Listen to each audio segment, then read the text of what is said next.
अस्सलाम वालेकुम viewers, welcome to exploring पारा। तो आज का हमारा डिस्कशन का टॉपिक है मोटिलिटी इन बैक्टीरिया। ठीक है, तो ये टॉपिक है हमारे पास क्लास 11 बायोलॉजी का, जो न्यू एडिशन है ना इनकी बुक का। ठीक है ना, क्लास 11 बायोलॉजी की, उसका ये टॉपिक है। और टॉपिक किस चैप्टर का है? It is the topic of chapter number 2। ठीक है, ये चैप्टर नंबर 2 का टॉपिक है। ठीक है ना, तो चैप्टर नंबर 2 का नेम क्या है? Bacteria and viruses. क्योंकि ये न्यू एडिशन है। ठीक है ना, पहले जो चैप्टर थे प्रीवियस वन में, ठीक है ना, प्रीवियस बुक में, तो वो और चैप्टर थे, चैप्टर नंबर 1 2 डिफरेंट थे।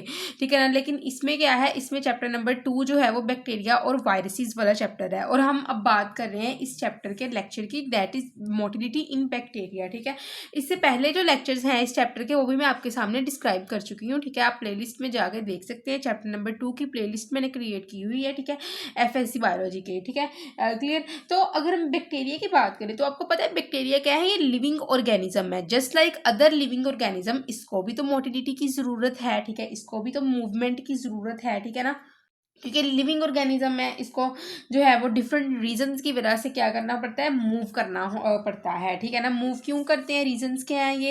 ये आपकी बुक में नहीं है, लेकिन मैं रीजंस आपको बता रही हूँ। ठीक है ना, ताकि आपको पता चले कि बैक्टीरिया मूव बेसिकली करते ही क्यों है एक जगह से दूसरी जगह। ठीक है, तो मूव करते हैं for the purpose of food, खुराक के लिए मूव करते हैं। जहाँ पे इसको खुराक पता है कि यहाँ पे खुराक मिल जाएगी, ठीक है ना, यहाँ पे अटैक आसान होगा, वहाँ पे ये आपको मिलेंगे। जिस तरह के आपको पता है कि पूरे इन्वायरमेंट में ना बैक्टीरिया आपकी बॉडी के अंदर, बॉडी के बाहर बहुत ज़्यादा होते हैं, लेकिन इन केस इनको कहीं पे फ्रूट्स वगैरह बाहर पड़े मिल जाते हैं। ठीक है ना, एक स्पेसिफिक जो है वो मॉइस्चर कंडीशन में, टेम्परेचर में, तो ये उसके ऊपर अटैक कर देते हैं। ठीक है ना, तो फूड के ऊपर, ठीक है ना, तो किस किस पर्पज से ये उसके ऊपर अटैक करते हैं? खुराक के ऊपर, और फूड पर्पज, वहाँ से फूड ऑब्टेन करने के लिए उसके ऊपर क्या करते हैं? हमला कर देते हैं। उसके बाद हैबिटेट, दूसरा रीज़न है हैबिटेट की वजह से। हैबिटेट के लिए ये जो है वो इनको एक अच्छा हैबिटेट मिल जाए, एक अच्छा जो है वो टेम्परेचर इनको प्रोवाइड हो जाए। ठीक है ना, या उसके अलावा इसका इनका मॉइस्चर लेवल जो है वो अच्छा हो जाए। ठीक है ना, इसको एक अच्छा मॉइस्चर लेवल मिल जाए जिसमें ये रह के ग्रो कर सके। ठीक है ना, तो उसके लिए भी ये अटैक जो है वो करते हैं। ठीक है ना, मूव करते हैं। ठीक है ना, उसके अलावा बाकी लिविंग ऑर्गेनिजम्स जिस तरह के जो हैं वो मोस्टली मैमल्स आपको देखने को मिलते हैं। ठीक है ना, तो वो फूड हैबिट और रिप्रोडक्शन की पर्पज़ के लिए क्या करते हैं? मूव करते हैं। लेकिन बैक्टीरिया क्या है? बैक्टीरिया रिप्रोडक्शन नहीं बल्कि कीमोटैक्सिस जो है वो केमिकल की जो सेंस करके ना, केमिकल को सेंस करके एक जगह से दूसरी जगह मूव करते हैं। क्लियर। तो मूवमेंट इन बैक्टीरिया क्या है कि बैक्टीरिया मूव करते हैं for purpose of food habitat and chemotaxis purpose. ठीक है, इसके लिए ये एक जगह से दूसरी जगह मूव करते हैं। क्लियर। ठीक है, तो बेसिकली क्या होता है, बैक्टीरिया डिफरेंट काइंड्स की मूवमेंट शो करते हैं। ठीक है ना, तो अगर हम कैटेगरीज में इसको डिवाइड करें तो कुछ बैक्टीरिया जो है वो अपेंडेजेस के साथ मूवमेंट शो करते हैं, कुछ जो है वो विदाउट अपेंडेजेस शो करते हैं। ठीक है, some with appendages and some without appendages. ठीक है, तो अगर हम विद अपेंडेजेस की बात करें तो उसमें फ्लैजला होंगे, ठीक है ना, पिल्लाए वगैरह होंगे। ठीक है ना, इनके अपेंडेजेस। ठीक है, आपने ये बात याद रखनी है, ये आपके कॉन्सेप्ट बिल्ड करवाने के लिए बहुत ज़रूरी बात है। ठीक है ना, कि इसकी दो कैटेगरीज हैं, विद अपेंडेजेस, ताकि आपको अगर लॉन्ग आ जाए फिर भी आप इसकी कैटेगराइजेशन इस तरह कर सको, और अगर आपको शॉर्ट में आ जाए फिर भी कर सको। विद अपेंडेजेस बैक्टीरिया जो है ये मूवमेंट शो करते हैं। Also they show movement without appendages. ठीक है, ये विदाउट अपेंडेजेस भी मूवमेंट आपको जो है वो शो कर सकते हैं। ठीक है ना, अब आप सोच रहे होंगे विदाउट अपेंडेजेस किस तरह मूवमेंट शो करेंगे, तो मैं इसी टॉपिक में आपको बता दूंगी कि ये विदाउट अपेंडेजेस, किसी भी किस्म के अपेंडेजेस, फ्लैजला और पिलाए के बगैर ये किस तरह मूवमेंट शो करते हैं। अपेंडेजेस में आपने दो चीज़ें याद रखनी है, वन इज फ्लैजला, ठीक है, and the second one is पिलाए। ठीक है, आपने ये दो चीज़ें याद रखनी है मूवमेंट जब होती है अपेंडेजेस के साथ। ठीक है, क्लियर। अच्छा, अब वो बात करते हैं फ्लैजुलर मूवमेंट की। ठीक है ना, ये अपेंडेजेस वाली मूवमेंट है। ठीक है ना, फ्लैजुला के साथ जो है वो किस तरह मूवमेंट शो की जाती है। तो बेसिकली फ्लैजुला, आपको पता है कि फ्लैजुला एक ऐसा स्ट्रक्चर होता है जो क्या करता है, जो पानी के अंदर जो है वो फ्लैप करके बैक्टीरिया को आगे की तरफ मूव करवाता है। ठीक है ना, तो तो बेसिकली अब फ्लैजला के दो फंक्शन वो बता रहे हैं, एक है उसका प्राइमरी फंक्शन, एक है उसका सेकेंडरी फंक्शन। तो बेसिकली प्राइमरी फंक्शन तो इसका यही है ना कि उसने जो है वो मोटिलिटी प्रोवाइड करनी है, ठीक है ना, बैक्टीरिया को एक जगह से दूसरी जगह मूवमेंट प्रोवाइड करनी है। लेकिन अगर हम इसके सेकेंडरी फंक्शन की बात करें तो सेकेंडरी फंक्शन इसका यही होता है कि इसने डिटेक्ट करना होता है केमिकल्स को पानी के अंदर और उनके मुताबिक बाद में क्या करना होता है, रिस्पॉन्स देना होता है। क्लियर? अच्छा, बेसिकली ये फ्लैजला होता कहाँ पे है, ये बेसल बॉडी पे फ्लैजला कहाँ पे होता है, बैक्टीरिया है ना, देखो ये एक बैक्टीरिया है जो इसकी बेस होती है ना, ये नीचे वाली जो बेस, यहाँ से ये फ्लैजला इस तरह निकल रहा होता है, ठीक है। तो basically it comes out of the basal body of bacteria, ठीक है। और ये कौन सी मूवमेंट शो करते हैं, काउंटर क्लॉकवाइज मूवमेंट। कौन सी? काउंटर क्लॉकवाइज, ठीक है, मतलब एंटी क्लॉकवाइज मूवमेंट की शो करते हैं। यानी कि बैक्टीरिया ने क्या करना है, बैक्टीरिया ने जो है वो फॉरवर्डली मूव करना है। कब फॉरवर्डली मूव करना है, जब फ्लैजला ने इसको बैक में फोर्स जो है वो फोर्स जो होनी है बैक वाटर के ऊपर लगानी है, ठीक है। और वाटर पे जब फोर्स लगेगी तो वो बैक्टीरिया को पानी आगे की तरफ धकेलेगा, ठीक है, आगे की तरफ पानी जो है बैक्टीरिया जाएगा। क्यों जा रहा है, क्योंकि फ्लैजला जो है ये जो है वो फोर्स लगा रहा है बैकवर्ड डायरेक्शन में, दैट्स वाई बैक्टीरिया मूव कर रहा है फॉरवर्डली। आपको पता है ना कि एक्शन, हर एक्शन का कोई रिएक्शन होता है, तो एक्शन क्या था, जो ये फ्लैजला जो है वो बैकवर्ड में फोर्स लगा रहा है, और इस बैकवर्ड फोर्स लगाने का रिएक्शन क्या है कि जो हमारा बैक्टीरिया है वो आगे की तरफ मूव कर रहा है। इस तरह जो है वो फ्लैजला से की हेल्प से बैक्टीरिया जो है वो आसानी से पानी के अंदर मूव कर सकते हैं। क्लियर? मैं ना इसी का एक टॉपिक यहाँ पे साथ ही कवर आउट करती हूँ, ठीक है। उसके बाद आपको ट्विचिंग, क्रॉलिंग, स्वार्मिंग ये भी सारा समझा दूंगी, ठीक है ना, जो कि मोटिलिटी इन बैक्टीरिया में आता है। तो इसी में ही एक टॉपिक है that is types of flagella, ठीक है, वो भी हम यहीं पे ही कवर कर लेते हैं, ठीक है, ताकि आपको आसानी हो जाए, ठीक है ना, क्योंकि हम फ्लैजला पढ़ रहे थे, उसकी टाइप्स भी यहाँ पे देख लेते हैं। हाँ, बेसिकली जो स्ट्रक्चर है ना फ्लैजला का, वो मैं आपको नेक्स्ट टॉपिक में बहुत अच्छे तरीके से समझा दूंगी। लेकिन यहाँ पे हम ट्विचिंग और क्रॉलिंग, स्वार्मिंग ये सारा पढ़ेंगे इसी लेक्चर में। लेकिन उससे पहले मैं आपको थोड़ा सा टाइप्स ऑफ फ्लैजला के बारे में बता दूं, ठीक है ना। तो जो टाइप्स ऑफ फ्लैजला है ये डिफरेंट काइंड्स की इनकी टाइप्स होती हैं, ठीक है ना। फ्लैजला की इनकी लोकेशन की बेस के ऊपर ये टाइप्स होती हैं, ठीक है। और यही जो फ्लैजला होते हैं ये बैक्टीरिया को हेल्प करते हैं, क्या करें, वो एक जगह से दूसरी जगह मूव कर सकें, ठीक है ना। और टाइप्स ऑफ फ्लैजला में आपकी बुक में ही वो बता रहा है कि इनका प्राइमरी फंक्शन मोटिलिटी है, इनका सेकेंडरी फंक्शन है कि किसी भी केमिकल को डिटेक्ट करना और उनके मुताबिक नेक्स्ट रिस्पॉन्स देना होता है, ठीक है ना। तो टाइप्स ऑफ फ्लैजला में वो फ्लैजला की बेस के ऊपर, फ्लैजला के प्रेजेंट होने की बेस पे, फ्लैजला की लोकेशन की बेस पे, ठीक है ना, वो बताता है कि बैक्टीरिया की कैटेगरी कौन सी है, ठीक है ना। तो अगर हम बात करें जो एक बैक्टीरिया होता है जिसके पास फ्लैजला बिल्कुल ही नहीं होता है, उसको हम कहते हैं ए ट्राइकस बैक्टीरिया, मतलब without any flagella this bacteria is present, ठीक है ना।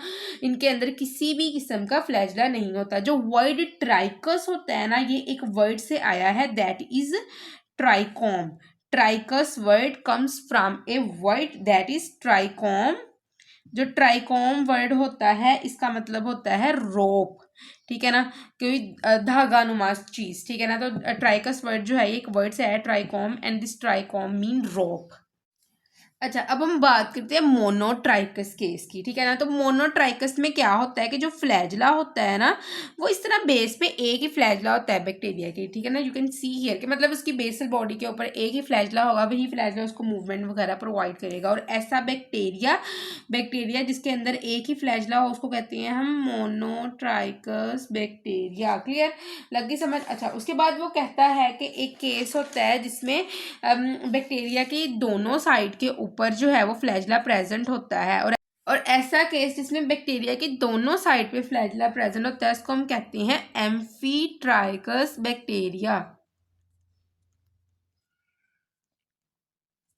ठीक है। एम्फीट्राइकस बैक्टीरिया एक ऐसा बैक्टीरिया होता है जिसकी दोनों साइड्स के ऊपर ही आपको फ्लैजला देखने को मिलेगा, ठीक है। उसके बाद वो बैक्टीरिया जिसकी एक साइड के ऊपर फ्लैजला के गुच्छे होते हैं, इस तरह tuft of flagella at one side of bacteria, ठीक है ना। और जिन यहाँ पे टफ्ट ऑफ फ्लैजला होते हैं एट वन साइड के ऊपर, उसको हम कहते हैं लोफोट्राइकस बैक्टीरिया, ठीक है। ऐसे बैक्टीरिया जिसकी जो है एक साइड के ऊपर फ्लैजला के गुच्छे प्रेजेंट होते हैं, फ्लैजला के टफ्ट प्रेजेंट होते हैं, उसको हम लोफोट्राइकस बैक्टीरिया कहते हैं, ठीक है। और ऐसे बैक्टीरिया जिनकी पूरी बॉडी जो है वो इस तरह फ्लैजला के साथ सराउंड होती है, फ्लैजला के साथ कवर होती है, उन बैक्टीरिया को नाम दिया जाता है पेरीट्राइकस बैक्टीरिया का। पेरीट्राइकस बैक्टीरिया वो बैक्टीरिया होते हैं जिनकी पूरी बॉडी ही फ्लैजला के साथ कवर हुई होती है, ठीक है। फ्लैजलर मूवमेंट होती है, ये बैक्टीरिया को हेल्प करती है कि किसी भी डायरेक्शन में ये मूव कर सकें, ठीक है ना, खुद को रिट्रैक्ट कर सकें, खुद को रीडायरेक्ट कर सकें, ठीक है ना। इन्होंने कहीं भी जाना है, अपनी डायरेक्शन चेंज करनी है, तो ये फ्लैजला ही होते हैं जो बैक्टीरिया को हेल्प कर रहे होते हैं, ठीक है ना।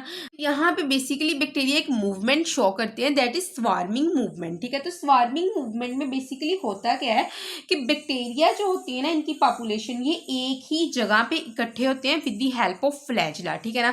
मतलब फ्लैजलर मूवमेंट शो करते हुए स्वार्मिंग मूवमेंट आपको देखने को मिलेगी, ठीक है ना, कि एक जगह पे काफ़ी ज़्यादा बैक्टीरिया का इकट्ठा होना, ठीक है ना, कहलाता है स्वार्मिंग मूवमेंट, ठीक है ना। जो स्वार्म वर्ड से निकला है, ठीक है ना, स्वार्मिंग, स्वार्म वर्ड जो होता है इसका मतलब होता है झुंड, ठीक है ना, काफ़ी ज़्यादा लोगों का, चीज़ों का ग्रुप, ठीक है ना। जिस तरह के समंदर में मछलियाँ वगैरह स्वार्मिंग मूवमेंट आपको देखने को मिलती है, जब आप कोई रोटी वगैरह वहाँ पे फेंक देते हो किसी तालाब वगैरह में, ठीक है ना, वहाँ पे आप छोटी छोटी मछलियाँ आपको देखने को मिलती है, तो वही मूवमेंट होती है जो एक झुंड में की जाती है, उसको हम स्वार्मिंग मूवमेंट का नाम देते हैं, ठीक है। तो बैक्टीरिया इन फ्लैजला की हेल्प से बैक्टीरिया की पॉपुलेशन जब एक जगह पे इकट्ठी होती है तो इस मूवमेंट को नाम देते हैं कि इसका स्वार्मिंग मूवमेंट का, ठीक है। उसके बाद हम बात करते हैं ट्विचिंग और क्रॉलिंग की। अच्छा, अब है ट्विचिंग और क्रॉलिंग मूवमेंट। तो जो होती है ना क्रॉलिंग, आपको पता है ना, जिस तरह बच्चे घुटनों के बल चलते हैं, ठीक है ना, अपना पेट लगा के ज़मीन के साथ, तो उसको हम कहते हैं ट्विचिंग या फिर क्रॉलिंग, ठीक है ना। क्रॉलिंग का उसको नाम मोस्टली बेसिकली दिया जाता है, ठीक है ना। तो और ये किसी सरफेस के ऊपर मूव करने के लिए बैक्टीरिया इस मूवमेंट को यूज़ करते हैं, ठीक है। और किस जो है वो अपेंडिज की हेल्प से ये बैक्टीरिया ये क्रॉलिंग की मूवमेंट करते हैं, दैट इज पिलाई, ठीक है, पिलाई या पाइली, वट एवर जो आप इसको कहते हो, ठीक है ना। तो ये क्या करते हैं, ये पिलाई की हेल्प से, जो ये पिलाई देखो लगी हुई, ये बैक्टीरिया की सरफेस है, ये पिलाई है, तो ये क्या करते हैं बैक्टीरिया, ये इस पिलाई को किसी भी अपनी सरफेस के साथ किसी सॉलिड जो है सराउंडिंग के साथ बाइंड करते हैं सरफेस को, और फिर आगे जो है खुद को पुश करते हैं, अपने अपनी जो सेल है खुद को पुश करता है आगे की तरफ। मतलब ये पिलाई जो है वो इस तरह होगी, इस तरह, ठीक है ना, ये इस तरह पिलाई जो है, ये इस तरह बैक्टीरिया, ये समझो ये मेरी उंगलियां जो है पिलाई इस तरह फोर्स लगाएगी, इस तरह आगे की तरफ लेके जाएगी, ठीक है। ऐसे ये उंगलियां जिस तरह ये पिलाई है, ऐसे फोर्स लगेगी, ऐसे आगे की तरफ, फिर फोर्स लगेगी, फिर आगे की तरफ, ठीक है। तो इस तरह फोर्स लगा लगा के बैक्टीरिया जो है इन जो पिलाई की हेल्प से किसी भी सॉलिड सबस्ट्रेट के ऊपर जो है वो आसानी से मूव कर सकते हैं, ठीक है। अच्छा, उसके बाद है हमारे पास विदाउट फ्लैजला या फिर विदाउट अपेंडेजेस जो मूवमेंट होती है, ठीक है ना, उसमें है स्लाइडिंग मूवमेंट, ग्लाइडिंग मूवमेंट। अच्छा, उसके बाद है स्लाइडिंग मूवमेंट, ठीक है। तो स्लाइडिंग मूवमेंट क्या होती है कि स्लाइडिंग मूवमेंट ये बैक्टीरिया पुशिंग फोर्स जो करते हैं, ठीक है ना, क्यों कर रहे हैं ये पुशिंग फोर्स, ये डेवलप, ये अपनी सेल डिवीजन के दौरान जब खुद को पुश करते हैं, खुद को एक्सपैंड करते हैं, ठीक है ना, ठीक है ना, तो वो एक्सपेंशन की वजह से जो पुशिंग फोर्स इनकी होती है, फ्रिक्शनल फोर्स होती है, ठीक है ना, उसकी हेल्प से इधर उधर एक्सपैंड कर रहे होते हैं ताकि डिवीजन के पर्पज के लिए, ठीक है ना। तो उस दौरान जो मूवमेंट होती है उसको कहा जाता है स्लाइडिंग मूवमेंट, ठीक है। अब होता क्या है, बेसिकली ये बैक्टीरिया है, ठीक है, बैक्टीरिया ने अपना साइटोप्लाज्म, न्यूक्लियर मटेरियल, व्हाटएवर जो भी इसने डिवाइड करना है उसने वो डिवाइड कर लिया है, ठीक है। तो ये एक बैक्टीरिया का साइज इंक्रीज हो गया क्योंकि इसने अपने साइटोप्लाज्म को डुप्लीकेट किया, अपनी जो भी इसके पास ऑर्गेनेली थी, राइबोसोम्स वगैरह, उसको डुप्लीकेट किया है, ठीक है, अपनी जो न्यूक्लियर मटेरियल है उसको डुप्लीकेट किया है, ठीक है ना। तो अभी होता क्या है कि इसका साइज जो है इस तरह बढ़ गया है, ठीक है ना। अब होता क्या है कि इसने क्या करना होता है, इसने अपनी बॉडी के ऊपर, साइड्स के ऊपर क्या करनी होती है, फोर्स डेवलप करनी होती है, फोर्स क्रिएट करनी होती है, ठीक है, एक पुशिंग फोर्स क्रिएट करनी होती है ताकि बैक्टीरिया जो है, एक बैक्टीरिया दो के अंदर डिवाइड हो सके, अपनी बॉडी को ये नेक्स्ट डिवाइड कर सके, ठीक है। तो एक बैक्टीरिया था, इसको नेक्स्ट ये किसके अंदर, दो के अंदर, ये पुशिंग फोर्स ही थी, ठीक है ना, जिसको स्लाइडिंग मूवमेंट का नाम दे दिया गया, ठीक है ना। ये तो ये एक स्लाइडिंग फोर्स ही थी जिसने इधर इधर को एक बैक्टीरिया को और इधर को एक को बैक्टीरिया को खींचना शुरू कर दिया, ठीक है ना, सरफेस के ऊपर, और जिसकी वजह से एक बैक्टीरिया एट द एंड दो के अंदर डिवाइड हो गए, ठीक है। उसके बाद बात करते हैं ब्राउनियन मूवमेंट की। हम बात करते हैं ब्राउनियन मूवमेंट की। तो Brownian movement is basically irregular और जिगजैग मूवमेंट, ठीक है। तो इरेगुलर और जिगजैग मूवमेंट को नाम दिया जाता है ब्राउनियन मूवमेंट का, ठीक है ना। तो कुछ बैक्टीरिया जो है ये वाले जो ब्राउनियन मूवमेंट शो करते हैं, स्ट्रेप्टोकोकस जो जिसके अंदर बहुत जो कॉमन बैक्टीरिया है स्ट्रेप्टोकोकस, ठीक है, ये करेगा ब्राउनियन मूवमेंट शो करेगा, ठीक है ना। तो ये जो स्ट्रेप्टोकोकस होता है इनके पास फ्लैजला या पिलाई नहीं होती, मतलब विदाउट अपेंडेजेस है ना, हम पढ़ भी तो इसको विदाउट अपेंडेजेस की कैटेगरी में रहे हैं। तो ये विदाउट अपेंडेजेस वाले जो है ये शो करते हैं, ठीक है ना। It doesn't have any kind of flagella, it doesn't have any kind of पिलाई, ठीक है। तो क्या होता है कि ये जो स्ट्रेप्टोकोकस होता है ये रैंडम और अनकंट्रोल्ड मूवमेंट जो है वो शो करता है। किस तरह ये रैंडम और अनकंट्रोल्ड मूवमेंट शो करेगा, बिकॉज हमने पहले बात कर ली थी कि ब्राउनियन मूवमेंट कौन सी, इरेगुलर रैंडम मूवमेंट है, जिगजैग मूवमेंट है, ठीक है ना। तो जिसकी वजह से क्या होता है कि ये पार्टिकल्स जो होते हैं किसी भी फ्लूइड के अंदर वो उनके साथ ही ये स्ट्रेप्टोकोकस मूव करेगा। देखो ये एक कंटेनर है, ठीक है, इस कंटेनर के अंदर कोई केमिकल्स वगैरह मौजूद है। अब केमिकल्स ने क्या करना है, इसने जिगजैग डायरेक्शन में मूव करना है, इधर मूव करेंगे उधर करेंगे पार्टिकल्स। अब बैक्टीरिया क्या करता है, बैक्टीरिया भी इन पार्टिकल्स के अलोंग ही इधर उधर मूव करता है, और ऐसी मूवमेंट को क्या कहते हैं, जो डिफरेंट डायरेक्शन में बैक्टीरिया शो करते हैं, दैट इज ब्राउनियन मूवमेंट, ठीक है। अब हम बात करते हैं movement by axial filaments in bacteria. अच्छा, तो मूवमेंट बाय एक्सियल फिलामेंट की हम बात करते हैं, ठीक है ना। तो ये यहाँ पे जो बेस्ट एग्जांपल मैंने आपके सामने रखनी है वो है स्पायरोकीट की एग्जांपल, स्पायरोकीट्स, ठीक है।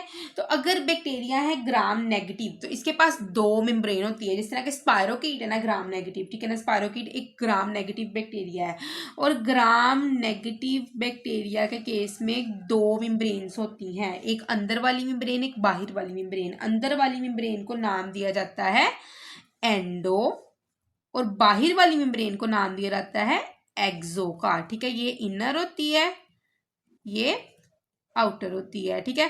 तो एक को एक्सो का नाम दे देना है आपने, एक को एंडो का नाम दे देना है। मतलब ये स्पाइरल शेप बैक्टीरिया है, ठीक है। इसको मैंने वैसे ही आपके सामने इसलिए ड्रा किया ताकि आपको याद रहेगी। इसकी शेप इस तरह की होती है, स्पाइरल शेप, ठीक है। ये स्पाइरल शेप बैक्टीरिया होता है इस तरह का, ठीक है। तो एक मेम्ब्रेन क्या है, एंडो, और दूसरी है एक्सो। और इन दोनों मेम्ब्रेन्स के जो अंदर की तरफ क्या चीज प्रेजेंट है, ये हमारे पास पेप्टिडोग्लाइकन प्रेजेंट है, ठीक है ना। इस अंदर वाली मेम्ब्रेन और पेप्टिडोग्लाइकन के दरमियान में एक चीज, एक जो स्पेस प्रेजेंट है, मैं आपको यहाँ पे मार्क करके देती हूँ मार्कर से, ठीक है ना। तो ये स्पेस प्रेजेंट है ना इस पेप्टिडोग्लाइकन और अंदर वाली मेम्ब्रेन के दरमियान में, इसको नाम दिया जाता है पेरीप्लाज्मिक स्पेस, ठीक है, या पेरीप्लाज्मिक मेम्ब्रेन का नाम दिया जाता है। क्लियर। अच्छा, तो यहाँ पे जो ये पेरीप्लाज्मिक स्पेस होती है ना, ठीक है ना, यहाँ पे फ्लैजला प्रेजेंट होते हैं, ठीक है ना। मतलब फिलामेंट्स प्रेजेंट होते हैं, आप फिलामेंट्स कह सकते हो, फ्लैजला भी इसको कह सकते हो, ठीक है ना। तो ये कंडीशन है एंडोफ्लैजिलेट कंडीशन, मतलब मेम्ब्रेन के अंदर जो फ्लैजला की कंडीशन है उसको नाम दिया जाता है एंडो मेम्ब्रेन कंडीशन, ठीक है। और ये किनके अंदर देखने को मिलती है, स्पायरोकीट्स के अंदर, ठीक है। तो यहाँ पे कुछ फ्लैजला होते हैं, वो कहते हैं आपकी बुक में कि जो ये फ्लैजला होते हैं ना, ये एक एंड पे एंकर्ड होते हैं और दूसरे एंड की तरफ ये इस तरह रन कर रहे होते हैं, ठीक है। और जिस तरह के ये एंड है यहाँ पे ये इस तरह फ्लैजला एंकर्ड है, और इस तरह पूरी जो पेरीप्लाज्मिक स्पेस है वहाँ पे ये रन कर रहे होते हैं, ठीक है। जो सेल मेम्ब्रेन और जो है आउटर मेम्ब्रेन उसके दरमियान में, ठीक है ना। तो ये जो पेरीप्लाज्मिक स्पेस यहाँ पे बन रही है, ठीक है। अच्छा, तो यहाँ पे बेसिकली जो हम अगर बात करें इस स्पायरोकीट के केस की, इसमें दो सेट्स होते हैं फ्लैजला लाइक फिब्रल्स, जिसको फिलामेंट्स कहते हैं। Filaments are basically flagella like fibrils, ठीक है। तो ये फ्लैजला लाइक फिब्रल्स जो है ये एक एंड पे एंकर होकर दूसरे एंड की तरफ रन कर रहे होते हैं। दो सेट्स हैं फ्लैजला लाइक फिब्रल्स के, जो एक एंड पे जो है वो एंकर करके दूसरे की तरफ जो है वो रन कर रहे होते हैं सेल के पोल के। मतलब यहाँ पे एंकर्ड है और इस तरफ रन कर रहे हैं, और यहाँ पे एंकर्ड है और इस तरह ये रन कर रहे होते हैं दूसरी साइड के ऊपर, ठीक है। तो ये जो इनकी जो एंकरिंग होती है, फिर इस तरह जो इनकी जो अरेंजमेंट होती है फ्लैजला की, ये हेल्प करती है स्पायरोकीट को कि ये फ्लेक्स कर सकें स्विमिंग के लिए, ठीक है, क्रीपिंग के लिए, स्पाइनिंग मूवमेंट के लिए, मतलब कि ये एक जगह से दूसरी जगह जो है वो स्विम कर सकें। यही फ्लैजला जो इनके अंदर मौजूद है ये इनको स्विमिंग के लिए हेल्प करते हैं, रेंगने के लिए, मतलब कोई सैंड वगैरह है वहाँ पे क्रीप करने के लिए, या फिर स्पिन करने के लिए, स्पिनिंग मूवमेंट जो होते हैं ये भी इनको प्रोवाइड करते हैं, ठीक है ना। तो इन फ्लैजला के अंदर क्या होते हैं, फिलामेंट्स प्रेजेंट होते हैं, that's why we are calling it as a axial filaments. तो फिलामेंट की तादाद वैसे आपकी बुक में तो नहीं मेंशन की हुई, वैसे मैं आपको बता देती हूँ कि फिलामेंट की जो तादाद होती है 2, 3 या फिर 4 filament at a time present हो सकते हैं इस फ्लैजला के अंदर, ठीक है। और ये जो फ्लैजला होते हैं, जो कि एंडोफ्लैजला होते हैं, ये बैक्टीरिया के अंदर ऑलमोस्ट 2 to 100 एंडोफ्लैजला, मोस्टली जो एंडोफ्लैजलेट बैक्टीरिया होते हैं उनके अंदर आपको देखने को मिल सकते हैं, ऑलमोस्ट 2 to 100 फ्लैजला देखने को मिल सकते हैं, ठीक है। तो जो ये फ्लैजला लाइक फिलामेंट होते हैं ना, ये स्पायरोकीट की पूरी लेंथ में प्रेजेंट है अंदर की तरफ, ठीक है। इनसाइड में ना ये जो फ्लैजला जो होते हैं ये पूरी लेंथ में आपको देखने को मिल सकते हैं स्पायरोकीट की। ये हेल्प करते हैं स्पायरोकीट को कि ये फॉरवर्ड मूव कर सके, बैकवर्ड मूव कर सके, स्विम कर सके, डिप कर सके, ठीक है। क्लियर लगी समझ? तो आपको मैंने बहुत अच्छे से यहाँ पे मोटिलिटी ऑफ बैक्टीरिया समझा दिया है, मैंने आपको बता दिया कि किस तरह जो है वो फ्लैजला की अरेंजमेंट होती है बैक्टीरिया के अंदर, और इस अरेंजमेंट की बेस पे आप बैक्टीरिया को ट्राइकस, ए ट्राइकस, मोनोलोफो, ठीक है ना, पैरी, ये सारे ट्राइकस के अंदर आप इसको जो है वो डिवाइड कर सकते हो, ठीक है। उसके बाद मैंने ये सारी मूवमेंट्स भी आपको डिस्क्राइब कर दी हैं, ठीक है। तो नेक्स्ट टॉपिक जो है ना मैं आपको जो बताऊंगी अगले लेक्चर में, वो बहुत इंपॉर्टेंट टॉपिक है for BSc, MSc, MPhil point of view, और उसके अलावा मैं इसको बहुत डिटेल से आपको बताऊंगी क्योंकि इसका बहुत ज़्यादा कहा जाता है कि ये टॉपिक बहुत मुश्किल है, इसकी समझ नहीं लगती, इसमें से एमसीक्यूज की समझ नहीं लगती, इसमें से शॉर्ट क्वेश्चन की समझ नहीं लगती, तो ठीक है ना। तो इसका हम कल को अच्छा सा कॉन्सेप्ट देखेंगे यहाँ पे, which is the structure of basal body and flagella, ठीक है। स्ट्रक्चर वाला टॉपिक मैं आपको नेक्स्ट अब कल को जो है वो डिस्क्राइब करूंगी, ठीक है। क्लियर? तो आई होप सो कि आपको यहाँ पे motility in bacteria and types of flagella की समझ लगी होगी, लेकिन किसी भी किस्म में कंफ्यूजन है तो कमेंट सेक्शन में पूछ सकते हैं। थैंक यू सो मच, अल्लाह हाफिज़।